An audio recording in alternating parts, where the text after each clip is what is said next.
Welcome to B2B Marketers on a Mission, a podcast for B2B marketers that helps you to question the conventional, think differently, disrupt your industry, and take your marketing to new heights. Each week, we talk to B2B marketing experts who share inspirational stories, discuss their thoughts on trending topics, and provide useful marketing tips and recommendations. And now, here's your host and co-founder of Untitled Consulting, Christian Klepp. Welcome, everyone, to this episode of the B2B Marketers on a Mission podcast, where you get your weekly dose of B2B marketing insights. This is your host, Christian Klepp, and today we are going to discuss a subject that I would say SaaS businesses, agencies, and technology brands should be focusing on, and that's generating greater demand and growing organically. And I'm joined today by someone who I would say is an expert in the field. So coming to us live from London, England, Mr. Tom Whatley. Welcome to the show, sir. Hello, good to be here, Christian. Yeah, no, it was great to be connected, Tom. And let's jump right in. And there's something that you said in a previous call, and our first conversation. I think that really, where I told myself that would be a great topic of conversation. So let's just dive straight in. It's on a topic around generating demand and organic growth for B2B. So talk to us why you would recommend this approach, and not necessarily versus other formats, but why you think that format is so important.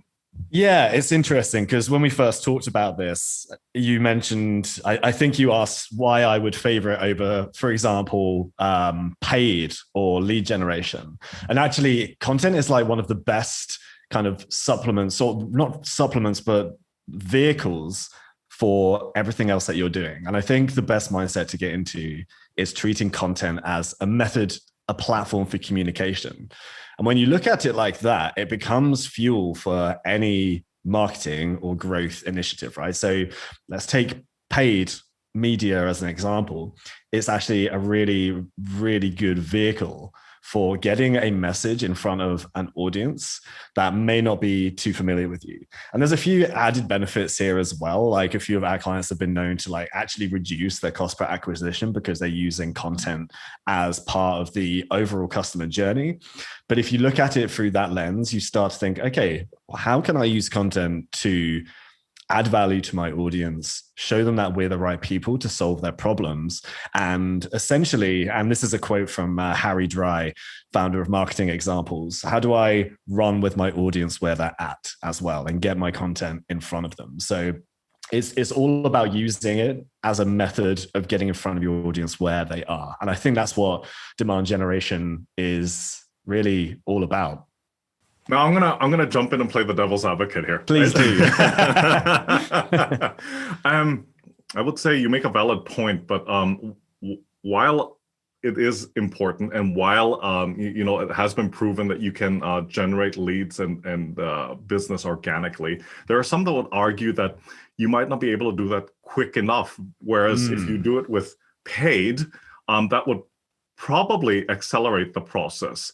Now, totally. What are your thoughts on that? I totally agree with that, right? So there's a couple of avenues here, right? So first of all, your point on the fact it does take a while to generate results, and really actually speed depends on a multitude of factors, right? Like, for example, existing brand equity, domain authority, and things like that.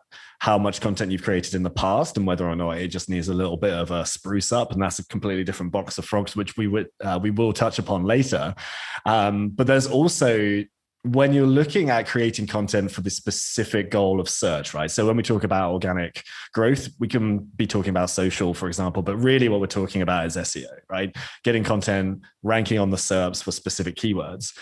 When you limit what you're creating based on keyword research, you kind of forget about other nuances in your audience and the problems they're solving, right? So for example, when we work with new clients, we often get on the phone with both customer success team, salespeople, as well as their existing customers, and really try to figure out what their biggest challenges are.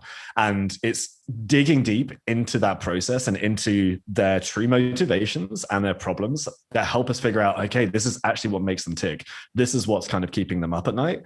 And those are the type of insights that you don't necessarily find through keyword research.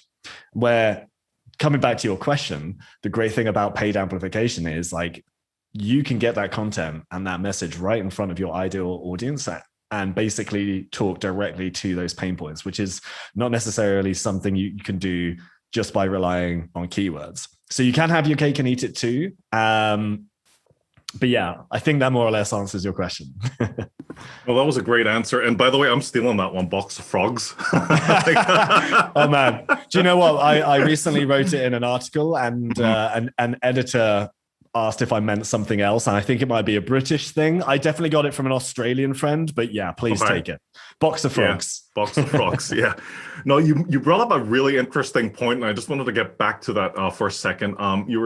If I understood what you've been saying in the past couple of minutes correctly, you're talking about not being too influenced by keyword research, but rather doing a deep dive into not just the customer journey, but their pain points and challenges. And in order to get to those insights, I hope I understood you correctly, but it's important to do some in-depth customer interviews and to talk to the market.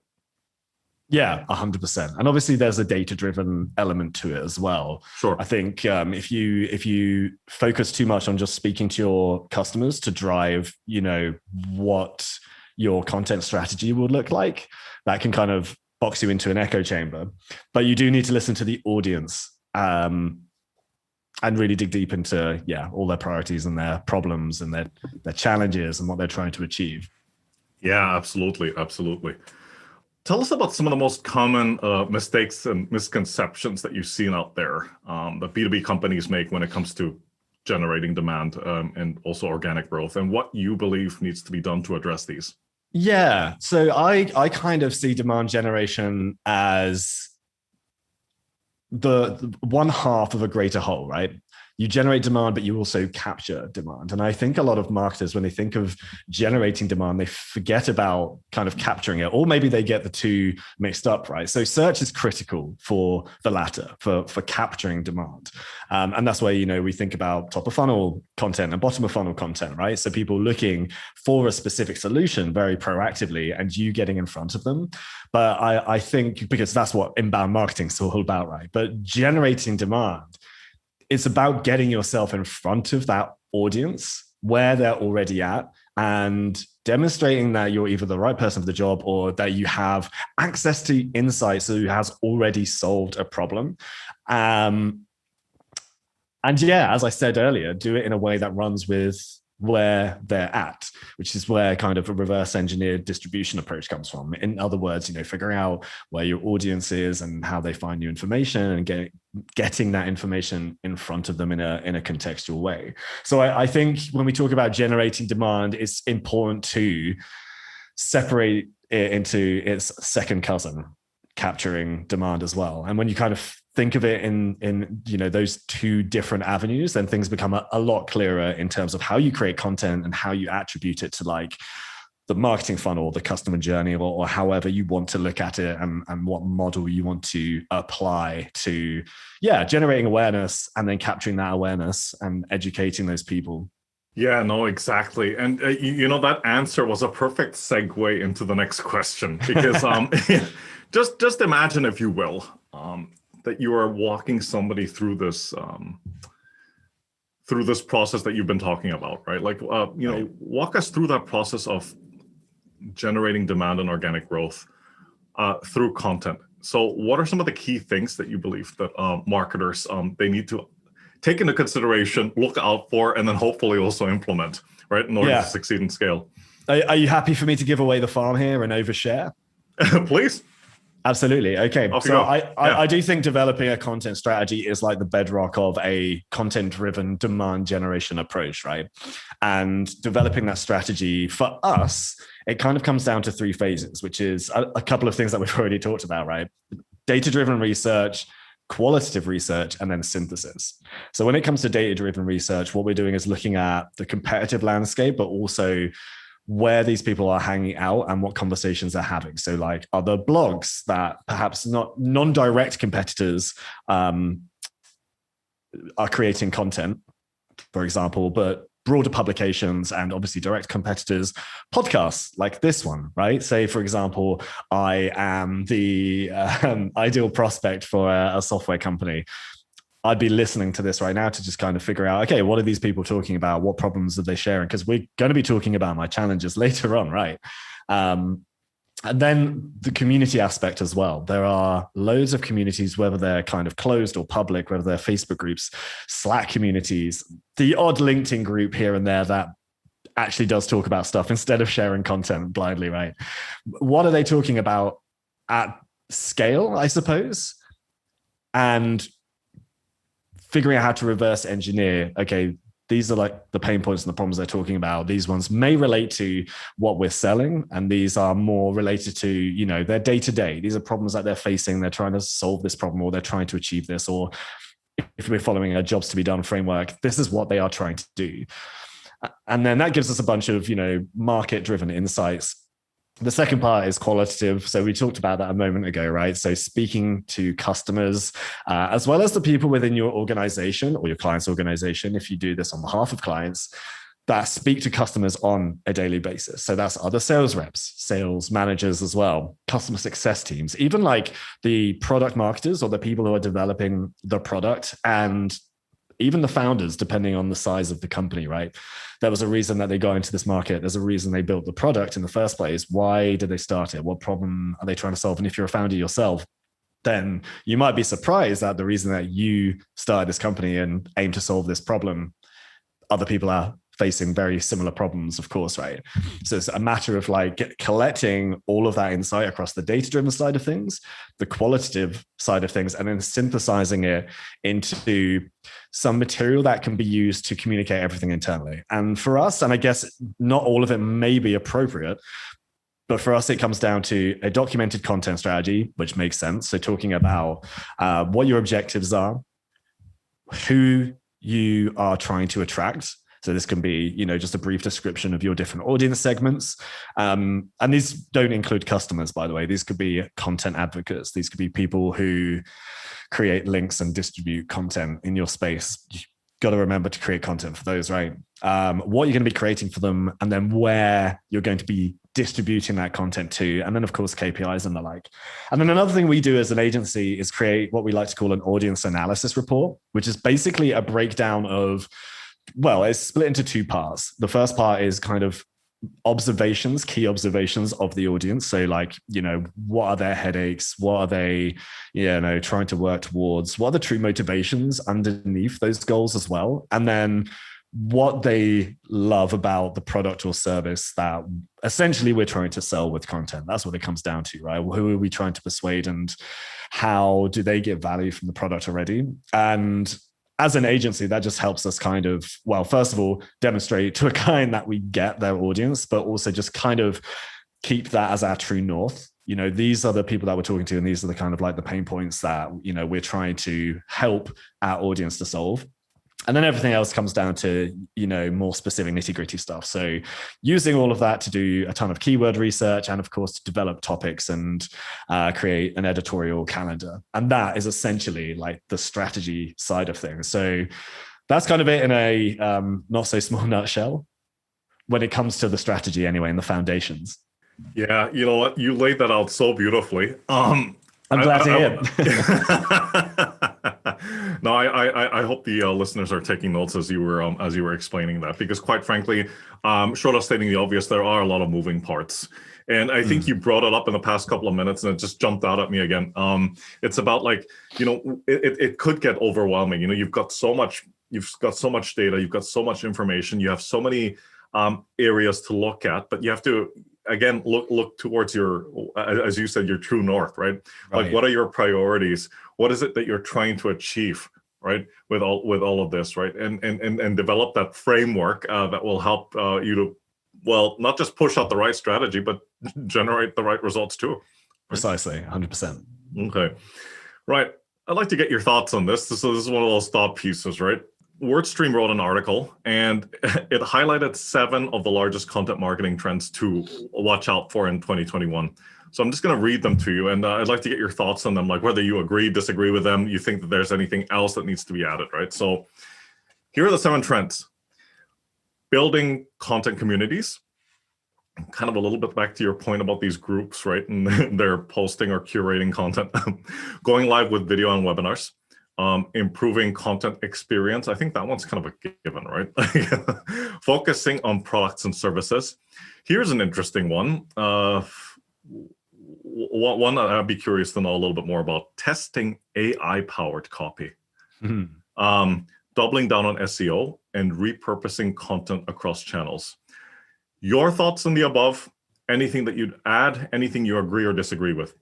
Yeah, I mean, the only trends, like in the traditional sense that I hear, are maybe like testing AI and content communities, repurposing content. It feels like that's been table stakes for quite a while. I mean, I've been doing some variation of content repurposing since, I don't know, 2012, 2013. I guess like the way that you repurpose content changes because channels change. The way that you repurpose content for Twitter back in 2013 would be vastly different today. So I think out of that list, I think the only two trends are really AI, testing AI, and maybe content communities. It's interesting you pulled out AI as an interesting one. Can I throw the mic back to you? Why do you find that one most interesting? It's probably just because there's still and I'm one of them, right? I'm just one of the skeptics that's like, I'm not sure if AI is at that stage yet where it can replace people when it comes to developing copy. I mean, certainly it can churn out, like, let's say it can churn out headlines. It can churn out ideas for for blogs or articles. Yeah. But for AI to like completely take over the job of developing content, I still find that a bit questionable. And will AI be doing that in the next decade? I don't know.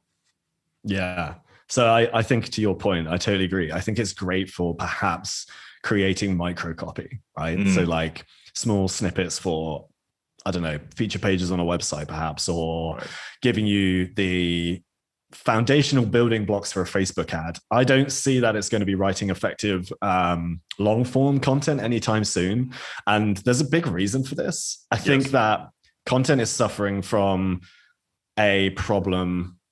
There's lots of different ways of putting it. Ryan Law from Animals, he calls it copycat content. Ellie Stopson calls it parasite content. But essentially, everyone is using the same tools and the same sources to inform their content. 9 times out of 10, that's the first page of Google for your keyword, right? And I'm sure we'll get into this in a little bit more depth, but that's what AI is going to be doing too. It's got to get that insight to fuel that copy from somewhere. And so if everybody's doing the same thing, we're just going to get more of the same. So that's where my reservations come in from AI at the moment. To answer your question on what I would add to that list, content optimization, 100%. And I think, a lot more people are starting to refresh their old content. What I like to look at it is through the lens of an entire content journey, right?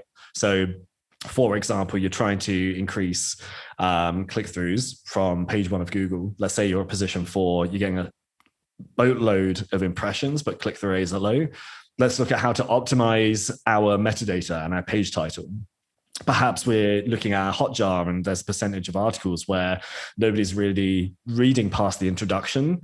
That gives us a pretty strong indicator of maybe we need to either A, make the hook a little bit stronger, amend the headline to hook readers in, or just rewrite the introduction altogether. And this comes down to kind of like the context of the channel, right? So people searching for something on Google, they're not going to want like a super detailed introduction as to the thing they've just searched for. They just kind of want to know what it is they're about to learn. So there's a few things you can do there. And then kind of using performance data to, inform the rest. So oftentimes we might see content decay over time. We see this all the time. There's kind of, you publish a new piece, it starts to peak, which is great. And then high percentage of articles will then start to drop off in traffic. And it's using some kind of intelligence, perhaps even monitoring your analytics on a month-to-month basis to catch that and think, okay, what do we need to do in order to reclaim those rankings? Usually it means improving the content or like a variation of the things I just talked about.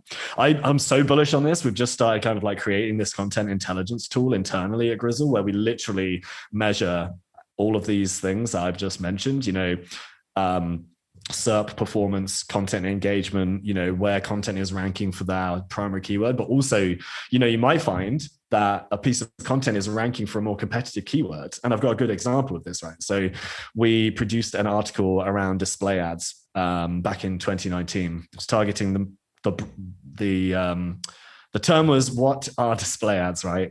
I know, super top of funnel. But we noticed that it was kind of starting to rank at the bottom of page 1 for the broader term display ads. So we thought, okay, what can we do to kind of pivot the content without, totally rewriting it?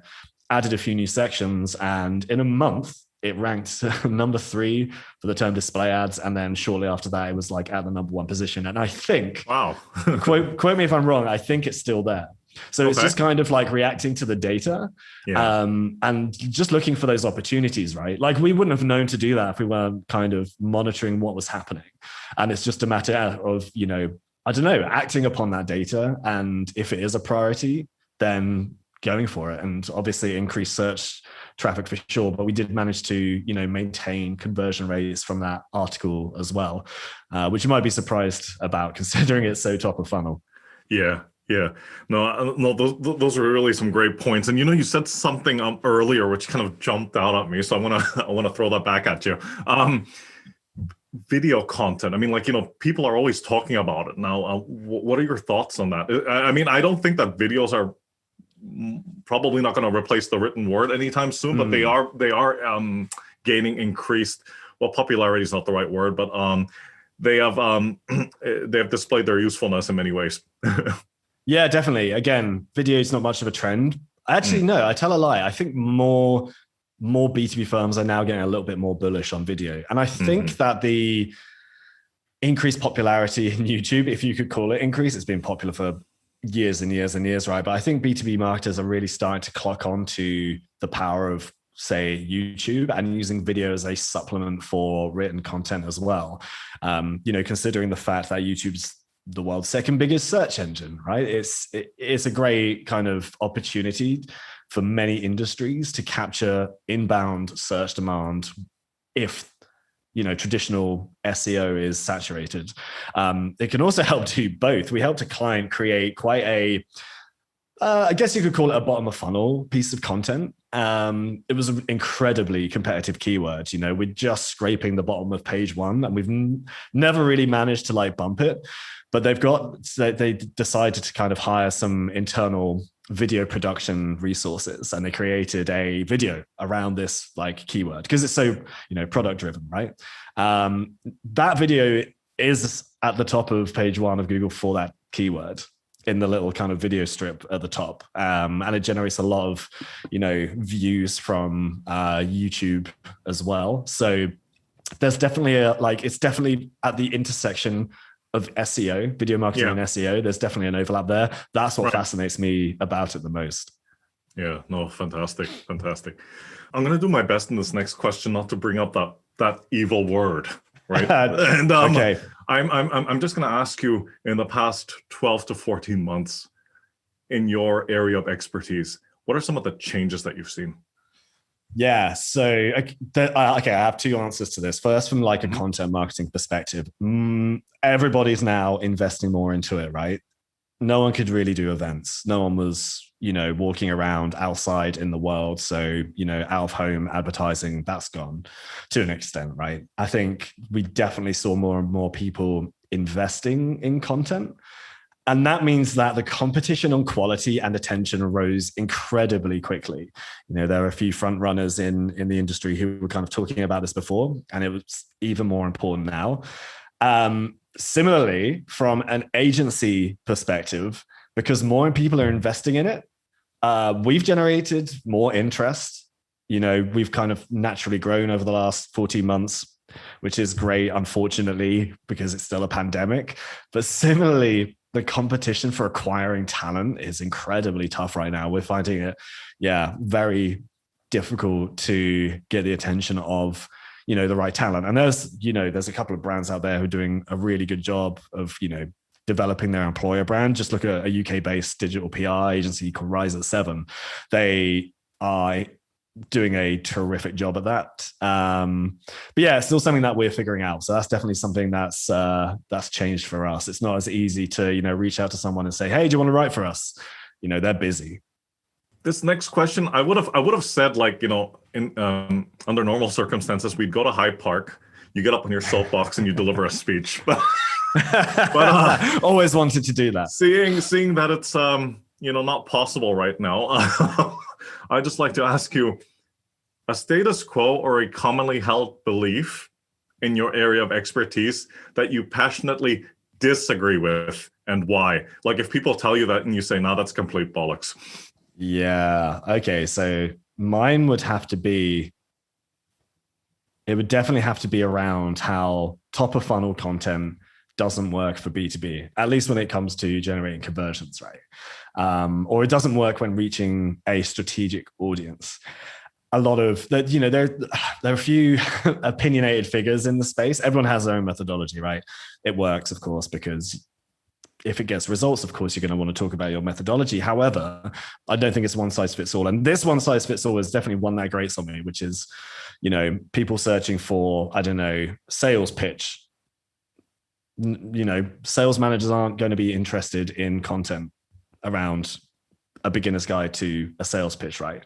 There's a couple of reasons that's wrong. So from a sales perspective, let's say somebody is looking for content around how to, you know, deliver a sales pitch. If you're a sales manager looking for that, you're going to be looking at it for a couple of reasons. First, maybe because you just kind of want to remind yourself about a few things in there and you just want to make sure you're not crazy, or you are looking for a decent resource to provide your reps with. So you're getting your message in front of that strategic audience one way or another. But then similarly, you have to remember how most strategic audiences find content in the first place. Like 9 times out of 10, when we're doing these, you know, customer interviews, when we get around to the question, you know, what publications do you read or why do you go for new information? If it's like a truly senior decision maker, 9 times out of 10, they'll say, someone shares it to me, or, you know, someone in the office will send something over. And we can basically translate that to they get information from their peers. I used to work for a C-suite marketing company and they threw round tables and they were so successful because you're bringing their peers together, right? And you've got to remember that those peers also include the individual contributors that report to them. They're all working towards the same strategic objectives. So if you're creating a piece of content around sales pitches and you're covering the basics, yeah, you might not be talking directly to the strategic pain points of a sales manager.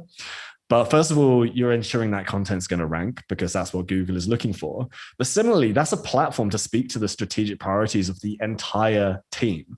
You know, like in that introduction, within that content, you have an opportunity to enter their consideration span. And I use that phrase in lieu of attention spans, right? People don't have short attention spans, they have short consideration spans. You've got 7 seconds to show that the content that you're about to deliver is going to help them solve their problem.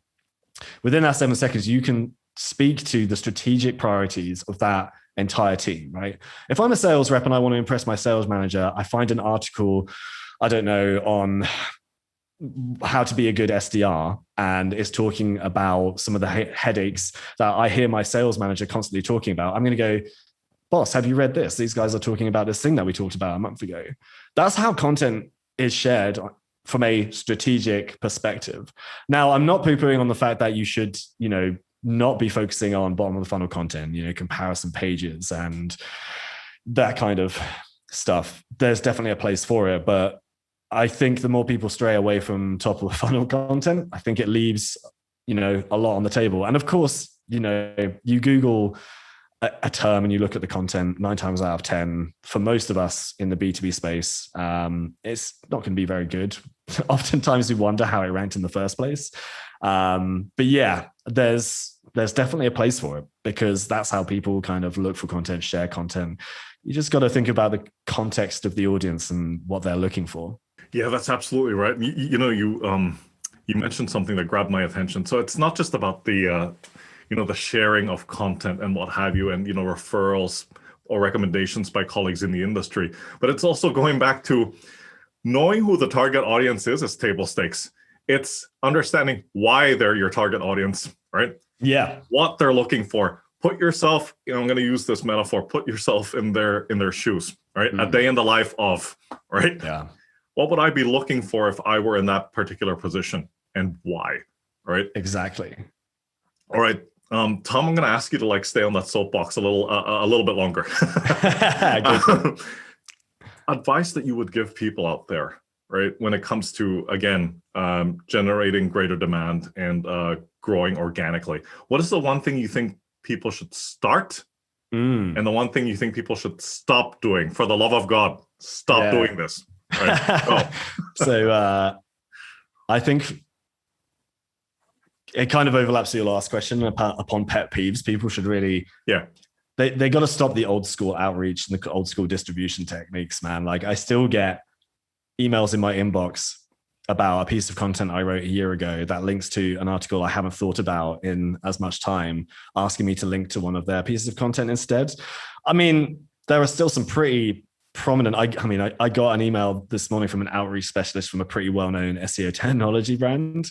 So I guess it's still working, but in our experience, like, the results are dwindling. And it kind of comes back to embedding into your content strategy what does get links and what does get the attention of those who can distribute content instead, right? I've got a stat here actually from an SEMrush, whatever you want to call it, study. So according to, I think it was like 1,500 marketers they interviewed about content marketing, and 89% of respondents say they rely on organic traffic for content distribution, but only 24% proactively create quote unquote editorial links. And I think it was around the same stat, maybe 22% create data-driven content as well. And these two are related, right? 24%? Yeah, 24% proactively create editorial links. So everybody is like trying to create content for the purpose of generating organic traffic, but not many people are really generating links, right? Right. And again, it comes back to creating the right thing for the right type of people. And I think I talked about this when I was running you through the strategic process, right? You want to figure out who your audience is, not just from who your customers are, but who is going to help distribute your content. And this is where I think like taking a bit more of a digital PR approach to content creation for the purpose of link building comes in. Yeah. And for B2B, marketers, there's no better format than data-driven content. We just did a study, right, where we dug deep into 10 of the biggest SaaS companies and the data-driven content that they created. And there's a tremendous amount of links for, across the board. We're talking about at least the hundreds and then a few outliers in the thousands. Then we dug deeper into Buffer, who create a lot of content. They rank for a lot of very competitive keywords for their editorial content. So we compared their State of Social report, which was a data-driven report that, as it says on the tin, what is the state of social media for that particular year, and compared the number of links across their top 10 performing editorial content based on keyword volume, right? So out of that comparison, that we found that the majority of content, I can't remember the exact number, but it was around the hundreds, whereas, the State of Social Media report got a couple of thousand. And there was one piece of content that did get more backlinks than the State of Social Media report.